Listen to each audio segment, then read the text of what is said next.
in our business, what's interesting is the wirehouses, which dominate our customers, Morgan Stanley, UBS, Merrill Lynch at B of A, Wells Fargo, not one of them has approved Bitcoin on its platform. That hasn't even happened yet. And those are our primary clients.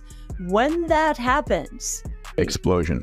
New information coming in regarding the inflows into these ETFs. So many institutions still have yet to buy. The Bitcoin ETF's hot start seems largely driven by retail investors. Data shows that the average trade size for the biggest spot Bitcoin ETF, BlackRock, hovers around 13,000, suggesting that a big chunk of its demand is coming from non-professional traders. Interesting. Bitcoin ETFs pulled a record $2.56 billion in inflows last week. This is the highest weekly inflows since launching. And not all, but most, a larger percentage than originally thought, is retail size investors.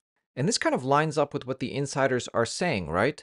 Cathie Wood, despite the huge success of these ETFs, she admits that the majority of demand that she expects to enter through these ETFs have not got their ducks in a row yet to do it.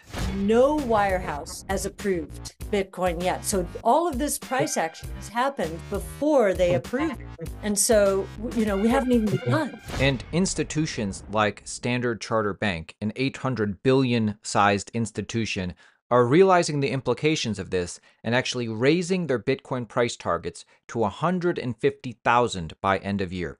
And then most haven't even realized the implications of these ETFs year after year after year, with supply flow decreasing every 4 years. Like, it's crazy what's about to happen to Bitcoin. So what's your timeline for 1 million USD Bitcoin now? And is there perhaps a price target beyond that now?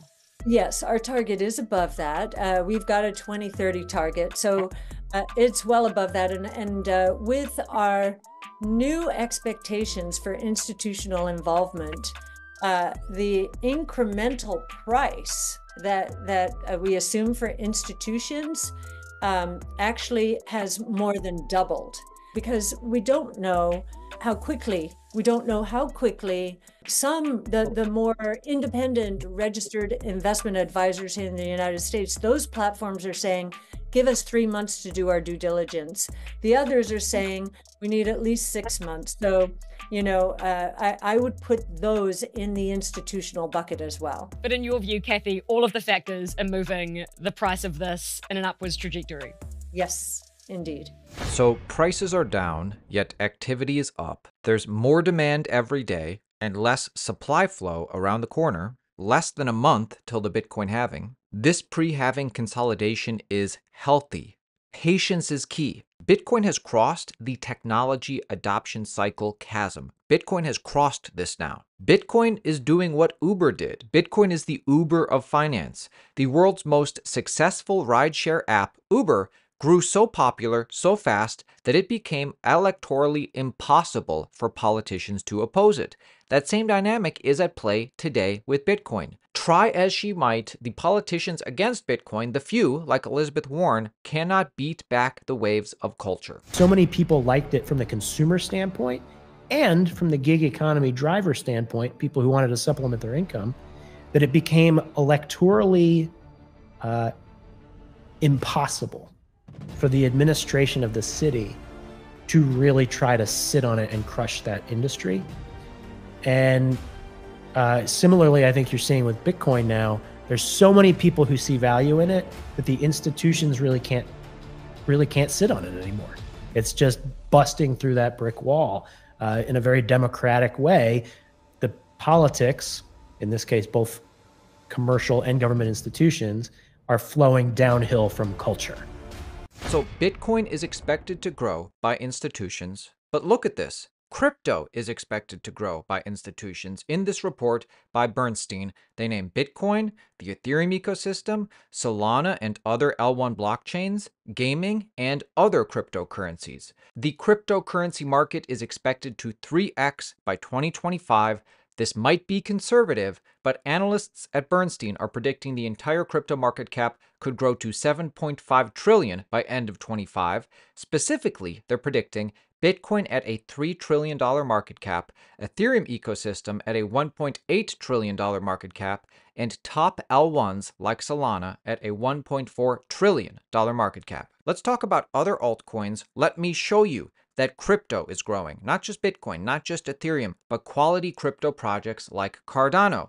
Cardano finally gets a fiat-backed stablecoin. The ticker is USDM. Layer 1 blockchain Cardano has welcomed its first one-to-one fully backed stablecoin, USDM, launched March 17th. The Mehen Finance founded stablecoin allows holders to mint or redeem USDM via the United States dollar and differs from existing Cardano-backed stablecoins such as DJED and IUSD, which are algorithmic and synthetic-based. Major milestone for Cardano. And Cardano is refuting rumors that it has abandoned its scaling project Hydra. Cardano is still scaling. Charles Hoskinson took to Twitter and wrote, "I've been seeing some videos claiming that Hydra has been abandoned. It is just pure FUD. The team has never been more productive and motivated. There is great community engagement and new papers on the way for enhancements to the protocol." So I don't know who's saying this, but it seems the greatest trick these VCs ever played was convincing the cryptocurrency market that Cardano is inferior. In other news, CZ Binance, founder of Binance Exchange, is launching a new project. He says, no new tokens, but I say you never know what happens down the line. Ever since Ethereum's Dencun upgrade, we're seeing ETH Layer 2s get more used. Base surges to 2 million daily transactions. The 350% jump in base daily transactions comes amidst a vast reduction in fees following the Dencun upgrade. Chainlink's CCIP revenue surges over 180% over 2 months amid massive adoption. The cumulative revenue for cross-chain protocol, which launched in July 2023, has reached 370,000. Chainlink founder Sergey Nazarov explains the ultimate vision for Chainlink. Listen. The ultimate vision for Chainlink is to be a decentralized computing marketplace where developers can show up and request any data, any off-chain computation, any connection to really any system. That could be an existing system or a cross-chain system, and to receive that data in a trust minimized way. So in a way where it was computed using Oracle networks and is provably secure, provably decentralized, provably reliable enough to control value. And then giving those developers and the people making all the smart contracts the ability to modify what level of security they want. So as the value in smart contracts grows, the need for security grows. And so the budget for security grows. Because there's a big difference between securing $1 million or $1 billion or $100 billion. And if you're securing $1 million, you only need a certain amount of nodes and a certain amount of security features, and that's a certain cost.